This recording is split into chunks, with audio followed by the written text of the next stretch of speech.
जय हिंद साथियों, पुनः स्वागत है आपके अपने चैनल पर। आज की क्लास बड़ी इंटरेस्टिंग होने वाली है क्योंकि इस क्लास में हम प्रथम विश्व युद्ध के बारे में जानेंगे कि प्रथम विश्व युद्ध क्यों हुआ, उसके क्या रीजन थे, व इससे कौन कौन से प्रश्न बन सकते हैं, उन सभी प्रश्नों को जानेंगे। तो आइए स्टार्ट करते हैं बारीकी से एक एक पॉइंट को समझते हुए। आपसे बस एक रिक्वेस्ट है कि चैनल पर नए हो तो चैनल को सब्सक्राइब जरूर कर लें क्योंकि हमारी इसी तरह की क्लासें आती रहती हैं। इसकी शुरुआत जानते हैं कि शुरुआत कब हुई थी। सबसे पहले शुरुआत जानेंगे जो कि 28 जुलाई 1914 को इसकी शुरुआत हुई थी। अगर प्रश्न बनता है तो वो इस तरह से बनेगा कि शुरुआत पूछेगा तो इस तरह से पूछ सकता है, आपको डेट देगा 28 जुलाई 1914 या फिर 29 जुलाई 1914, आपको इसमें से डेट देगा और कन्फ्यूजन करेगा, पूछेगा। तो इसके कारण क्या थे, हुआ क्या कि ऑस्ट्रिया राजकुमार आर्कड्यूक फर्डिनेंड की हत्या कर दी गई। कहाँ पर? बोस्निया की राजधानी सेरेजोवा में। कब की गई थी? 28 जून 1914 को। अब आप सोचिए कि किसी देश के राजकुमार की दूसरे देश में जब हत्या हो जाए तो क्या वह देश चुपचाप रहेगा? बिल्कुल नहीं रहेगा, वह बदला लेगा। तो हुआ भी इसी तरह से। आगे देखते हैं। देखो, विश्व की बात करें तो इसी तरह दो गुट में बट गया था, वो भी समझेंगे कि फिर आगे क्या हुआ। पहले दो गुटों को समझते हैं। दो गुट कौन कौन से? देखो, ये इस तरह से मान लो कि ये संपूर्ण विश्व है, ये वाला। अब इसमें से कुछ देश थे तो वो क्या है कि दो खेमों में बट गए। मानते हैं हम कि दो खेमों में बट गए, दो गुट में बट गए। अब वो दो गुट कौन कौन से हुए तो देख सकते हो कि मित्र राष्ट्र और ध्रुवी राष्ट्र। समझना कि मित्र राष्ट्र एक तो, और एक था ध्रुवी राष्ट्र। मित्र राष्ट्र और ध्रुवी राष्ट्र। मित्र राष्ट्र में कौन कौन थे? फ्रांस था, रूस था, जापान, संयुक्त राज्य अमेरिका, इंग्लैंड और इटली थे। और ध्रुवी राष्ट्र की बात करें तो जो कमजोर से देश थे मान सकते हैं, जैसे जर्मनी, ऑस्ट्रिया, हंगरी, तुर्की, बुल्गारिया और इटली। इसमें से अगर पूछ सकता है तो ये पूछ सकता है कि बड़ा प्रश्न बनेगा तो ये बन सकता है कि तीन ऑप्शन आपके मित्र राष्ट्र के देगा, एक ऑप्शन देगा आपके ध्रुवी राष्ट्र के। सबसे बड़ा क्वेश्चन बन सकता है ये। तो उसमें से आपको कन्फ्यूजन कर देगा और फिर छांटना होगा। तो आपको ध्यान रखना है कि सबसे बड़े देश होंगे तो वो मित्र राष्ट्र में होंगे, और लेकिन जब उसके बाद जो छोटे देश होंगे वो ध्रुवी राष्ट्र में होंगे। ये ध्यान रखना है आपको। अगर बात करते हैं इसमें से और प्रश्न बन सकता है कि संयुक्त राज्य अमेरिका कब शामिल हुआ युद्ध में, तो 6 अप्रैल 1917 को हुआ था, ये भी ध्यान रखना है। और इंग्लैंड कब हुआ? 4 अगस्त 1914 को। ये आपको पॉइंट ध्यान रखने। इतिहास की दृष्टि से या प्रथम विश्व युद्ध की दृष्टि से प्रश्न बनेगा तो ऐसे ही बनेगा। इसे आगे देखते हैं कि 1882 में एक त्रिगुट का निर्माण हुआ। समझिए त्रिगुट क्या है कि 1882 में एक त्रिगुट का निर्माण हुआ जो कि इटली, ऑस्ट्रिया और जर्मनी ने किया था। अब ये देखो, कुछ ना कुछ तो करेंगे। जब हत्या हो गई है तो युद्ध भी करेंगे। युद्ध के लिए कुछ सम्मेलन वगैरह करेंगे या मीटिंग करेंगे, कुछ ना कुछ तो करेंगे। तो वही त्रिगुट का निर्माण किया इन्होंने। कब? 1882 में। ये पूछ सकता है तो ये ध्यान रखना, कब? 1882 में। किसने किया? देखो, इंग्लैंड तो करेगा नहीं ना, फ्रांस करेगा, इसमें आएगा। तो इसमें कौन आएगा? इटली, ऑस्ट्रिया और जर्मनी। अब यहाँ पर यह भी ध्यान रखना आपको, 26 अप्रैल 1915 को ऑस्ट्रिया, हंगरी, जर्मनी के खिलाफ इटली युद्ध में शामिल हो गया। अब देखो, मैंने एक चीज बताई थी आपको, यहाँ पर जो देख रहे हो इटली किस राष्ट्र में है? ध्रुवी राष्ट्र में है। यहाँ पर जो दो खेमों में देश बटे थे वो मित्र राष्ट्र और ध्रुवी राष्ट्र में, लेकिन इटली पहले किस में था? ध्रुवी राष्ट्र में था। लेकिन उसके बाद इटली भी किस में शामिल हो गया? मित्र राष्ट्र में हो गया, जो कि किसके खिलाफ हो गया? ऑस्ट्रिया, हंगरी और जर्मनी के खिलाफ। अब देखो, ये शक्ति जो मित्र राष्ट्र का गुट था वो मजबूत गुट माना जाता था, और जो कि ध्रुवी राष्ट्र का गुट था वो कमजोर गुट था। अब जब ये शामिल हो गया इटली किस में? मित्र राष्ट्र में, तो युद्ध और बढ़ेगा। ये भी पॉइंट समझिए कि रूस व जापान युद्ध का अंत 1904 से लेकर 1905 तक 5 में हुआ। अमेरिकी राष्ट्रपति रूजवेल्ट की मध्यस्थता से इस युद्ध का अंत हुआ। कौन कौन से युद्ध का? रूस व जापान का युद्ध हुआ। उसका अंत किसने कराया? तो रूजवेल्ट ने ही करा था। ये समझो, मध्यस्थता की थी रूजवेल्ट ने। इतना इंपॉर्टेंट प्रश्न नहीं बन सकता, लेकिन अमेरिका राष्ट्रपति से बन सकता है कि अमेरिका राष्ट्रपति रूजवेल्ट 1904-5 जो युद्ध हुआ वो खत्म किया, यानी बंद करवा दिया।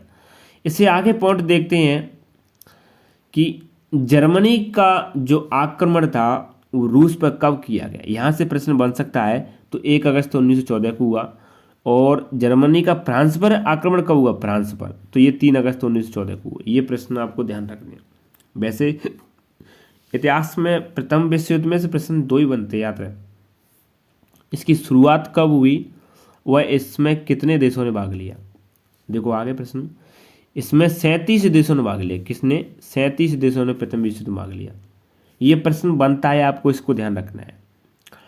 जर्मनी द्वारा लुसीतानिया जहाज की डुबाने यू बोट द्वारा मरने वाले व्यक्ति की संख्या 153। हुआ क्या, जो जर्मनी द्वारा लुसीतानिया जहाज को डुबा दिया यू बोट द्वारा। अब देखो जहाज डूबेगा जिसमें 1153 व्यक्ति, जो कि जिसमें 128 अमेरिकी व्यक्ति, 1153 व्यक्ति, उसमें से 128 अमेरिकी मर गए। अब ये सोचो कि अगर ये व्यक्ति मरेंगे तो अमेरिका, बाकी देश इस पर नाराज होंगे कि नहीं होंगे, बिल्कुल, फिर वो युद्ध में शामिल होंगे।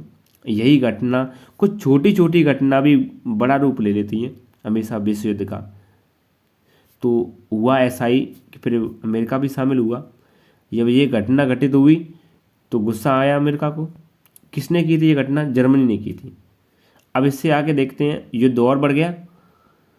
अब तो युद्ध बढ़ता ही चला गया। अब हुआ क्या कि संयुक्त अधिवेशन बुलाया, किस किस ने, ब्रिटेन, रूस, फ्रांस और अमेरिका, ये तीनों देशों ने संयुक्त अधिवेशन बुलाया 1918 में। कहाँ, 1918 में। अब इस अधिवेशन के बाद कुछ प्रेशर दिया गया दूसरे देशों पे जो अपोजिट देश के थे, जो कि धुरीराष्ट्र थे, ऑस्ट्रिया, हंगरी वगैरह। तो सितंबर 1918 में बुल्गारिया ने आत्मसमर्पण कर दिया और अक्टूबर 1918 में तुर्की ने कर दिया और 3 नवंबर 1918 को ऑस्ट्रिया, हंगरी ने भी आत्मसमर्पण कर दिया। अब एक बात सोचो कि जो महान शक्ति हैं, जो बहुत बड़े देश हैं, फ्रांस है और आपके ब्रिटेन है, रूस है, अमेरिका है, इन देशों से छोटे देश कहाँ लड़ सकते थे। तो हुआ भी यही कि फिर उन्होंने आत्मसमर्पण भी करना पड़ा। इसे आगे देखते हैं कि जर्मन सम्राट द्वारा 10 नवंबर 1918 को अपने पद से इस्तीफा दिया। बिल्कुल देना पड़ेगा। क्यों देना पड़ेगा, क्योंकि इस्तीफा नहीं दोगे तो आपके पूरा प्रेशर जो कि बनता है वो बनेगा। क्योंकि एक देश में युद्ध होता है तो उसका पूरा प्रेशर एक राष्ट्रपति या प्रधानमंत्री को झेलना पड़ता है, क्योंकि वही होता है जो कि सोचता है कि इस युद्ध में शामिल हो या ना हो। तो इसी तरह से जर्मनी की सम्राट 10 नवंबर 1918 को अपने पद से इस्तीफा दे दिया। अब जर्मनी में एक तंत्र के स्थान पर गणतंत्र की स्थापना, फ्रेडरिक एबर्ट जर्मनी का चांसलर बना। अब हुआ क्या, एक तंत्र के स्थान पर गणतंत्र की स्थापना हुई और फ्रेडरिक एबर्ट जर्मनी का चांसलर बना। ये भी ध्यान रखना आपको। इससे आगे देखते हैं कि जर्मनी के चांसलर द्वारा 1918 में युद्ध विराम की संधि पर हस्ताक्षर कर दिए जर्मनी के चांसलर। अब करना ही पड़ेगा, क्योंकि ज़्यादा नहीं करोगे तो विश्व युद्ध बढ़ता ही रहेगा और इसका कभी अंत ना होगा, अंत नहीं होता अगर ऐसे ही चलता रहता। शर्तें तय कर रहे थे। पेरिस शांति सम्मेलन 18 जून 1919 को हुआ, जिसमें पेरिस शांति सम्मेलन हुआ। उसमें क्या है कि कुछ शर्तें तय हो रही थी। जैसे शर्तें कौन तय कर रहा था, ब्रिटेन, फ्रांस और अमेरिका तय कर रहे थे। ये भी ध्यान रखना, ये मान सकती है। जिसमें 27 देश भाग ले रहे थे। देखो गुट तो आंदोलन वगैरह और सम्मेलन तो करने पड़े, क्योंकि विश्व युद्ध को शांत करना है। सभी देशों से रिक्वेस्ट करने की अब इस विश्व युद्ध को शांत कर दे, जिससे और जनहानि ना हो। इसे आगे देखते हैं कि ब्रिटेन पीएम लॉयड जॉर्ज, अमेरिकी राष्ट्रपति वुडरो विल्सन। ये ध्यान रखना आपको कि ब्रिटेन के पीएम लॉर्ड जॉर्ज और अमेरिकी राष्ट्रपति वुडरो विल्सन। पेरिस शांति सम्मेलन में राष्ट्राध्यक्ष की भूमिका किस किसने निभाई थी, ये ध्यान रखना।